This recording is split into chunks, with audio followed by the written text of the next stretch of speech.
Hello दोस्तों, स्वागत है आप सभी का आपका अपने प्यारा सा चैनल साइंस सर्किल क्लासेस में। दोस्तों आज हम लोग स्पेशली करने वाले हैं विदेशी यात्री, जहां से दोस्तों हम लोगों का जो भारत का जो इतिहास है, प्राचीन भारत का जो इतिहास है, उसकी जानकारी मिलती है। ठीक है, तो हम लोग विदेशी यात्री करने वाले हैं और जो भी विदेशी यात्री इम्पोर्टेंट वो सारा हम करने वाले हैं, जहां से आपको हर एक कम्पिटिटिव एग्जाम्स में क्वेश्चन देखने को मिलने वाला है। तो चलिए, तो हम लोग पहला विदेशी यात्री है जो कि यूनान की तरफ से आए थे। उसका नाम है, देख लीजिए, टेसियस। उसका नाम क्या है? टेसियस। ठीक है, तो ये इसके बारे में डिटेल्स दिया गया है। यह इराक का राजवैद था। कहाँ का राजवैद था? इराक का राजवैद था टेसियस, याद रखेंगे। यह भारत जो है ये 416 ईसा पूर्व में पहुँचे थे भारत। ठीक है, लेकिन मृत्यु 358 ईसा पूर्व में हो जाता है। ठीक है, उसके बाद फारस सम्राट आर्टोजेमेनम मेनन के राजवैद था। ये किसका राजवैद था? आर्टोजेमेनन के सम्राट था, है ना। ये फारस के सम्राट यानी ईरान के सम्राट थे। ठीक है, ये पहला हो गया। आगे देखिए, हेरोडोटस, जिसके बारे में आप लोग खुद जानते होंगे। हेरोडोटस, जिसे इतिहास का जनक भी कहा जाता है ना। हेरोडोटस को क्या कहा जाता है? इतिहास का जनक कहा जाता है।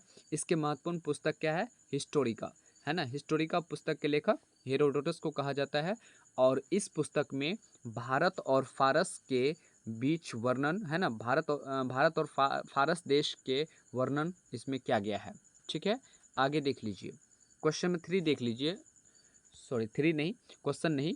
यहाँ सिकंदर के साथ आने वाले लेखक, यानी सिकंदर महान जो भारत में जब मगध शासन में ये क्या बोलते हैं घनानंद थे, तो उस समय सिकंदर आए थे। तो उसके साथ साथ कौन कौन लेखक आए थे तो उसके बारे में देख लीजिए। तो वो आए थे, निर्याकस आए थे। उसके बाद आने सिक्रेटस आए थे, सिक्रेटस आए थे।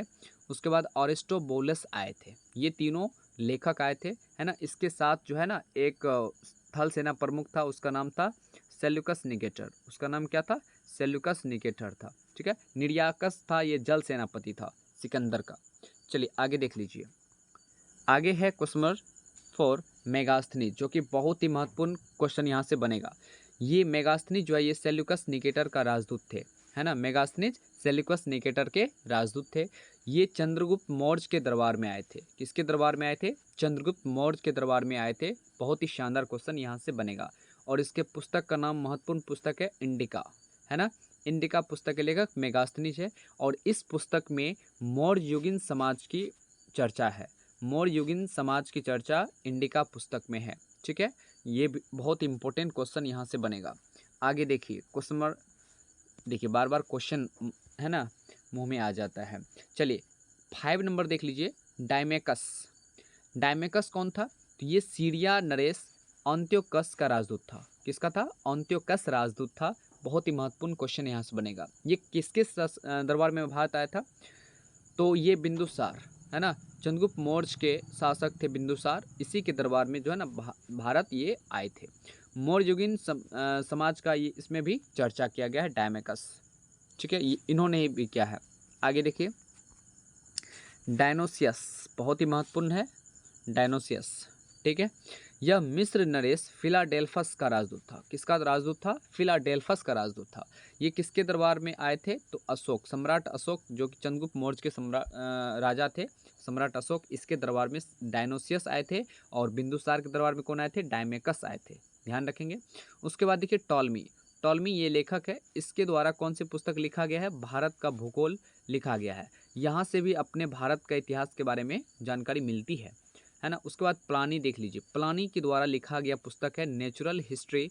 इस पुस्तक से भी भारत के इतिहास के बारे में जानकारी मिलती है। उसके बाद देख लीजिए, बहुत ही महत्वपूर्ण पुस्तक है Periplus of the Erythraean ship.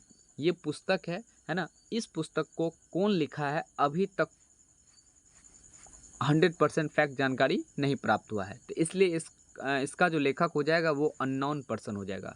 ठीक है, हाँ, यानी अभी तक ज्ञात नहीं हुआ कि कौन आदमी जो है इस पुस्तक को लिखे हैं।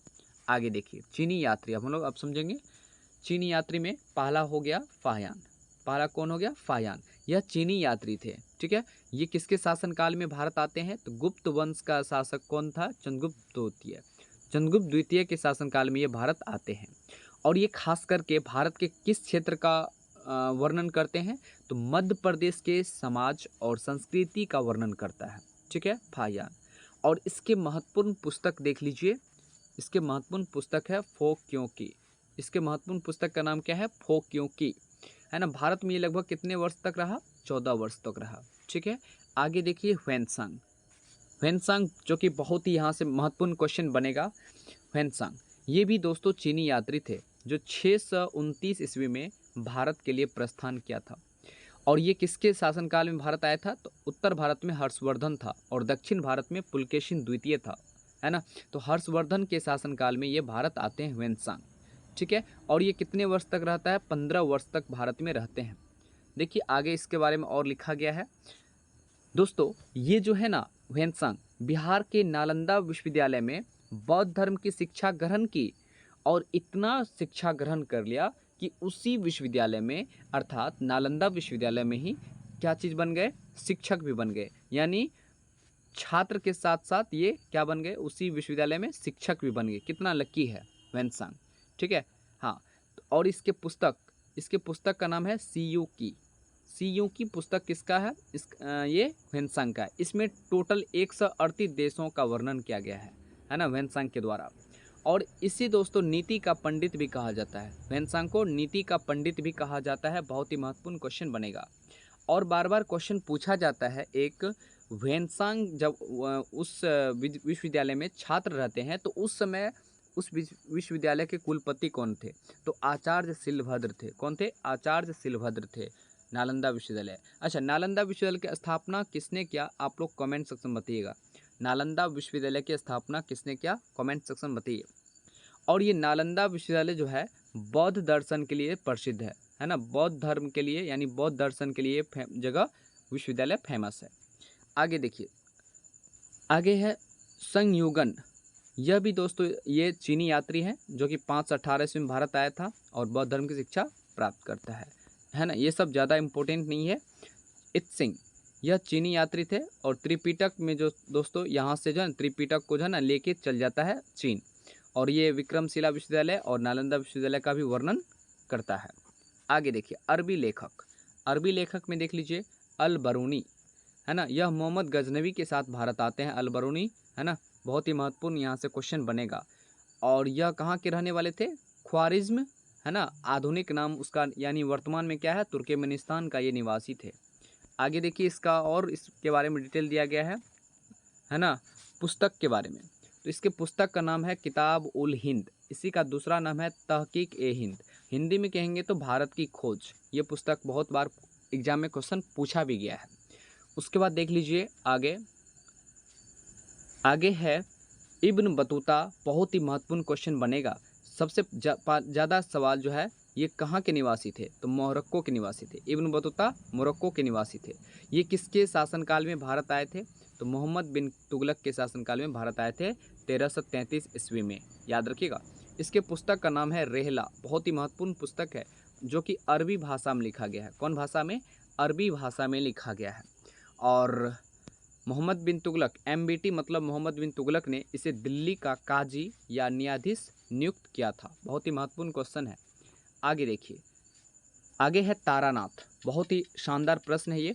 तिब्बती लेखक था। ये कहाँ का लेखक था? तिब्बती। इसके पुस्तक का नाम है कंग्यूर एवं तंग्यूर। ये BPSC में कई बार क्वेश्चन पूछा गया है। कंग्यूर और तंग्यूर पुस्तक के लेखक यानी ग्रंथ के लेखक कौन थे? ये तारानाथ थे। कौन थे? तारानाथ थे। उसके बाद मार्को पोलो। ये पांड्य वंश, है ना, पांड्य देश यानी वंश के बारे में जानकारी ये पूरा तरह से व्याख्या किए हैं मार्को पोलो, ठीक है। चलिए आगे देखते हैं और आगे हो गया है ख़त्म। तो आप लोग बताइए कमेंट सेक्शन में ये वीडियो कैसा लगा। अगर अच्छा लगा होगा तो वीडियो को लाइक और शेयर कर दीजिए और साथ ही चैनल को सब्सक्राइब कर लीजिए। तो चलिए मिलते हैं इसी टाइप के नए वीडियो के साथ। जय हिंद, जय भारत।